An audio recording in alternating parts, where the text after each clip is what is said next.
চোখে হঠাৎ করে কাল বৈশাখী, চৈত্রের শেষ বেলা পাতা ওড়ে নাকি, গত বছরের মায়া ভেঙে যাবে বলে, রাজপথ ভেসে গেছে অচেনা কাজলে।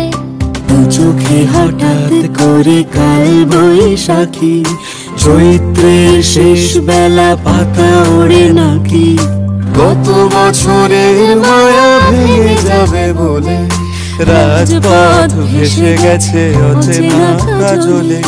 তুমিও অঝরে তাকে শুধু ভালোবেসো, এসো হে বৈশাখ এসো, এসো, এসো হে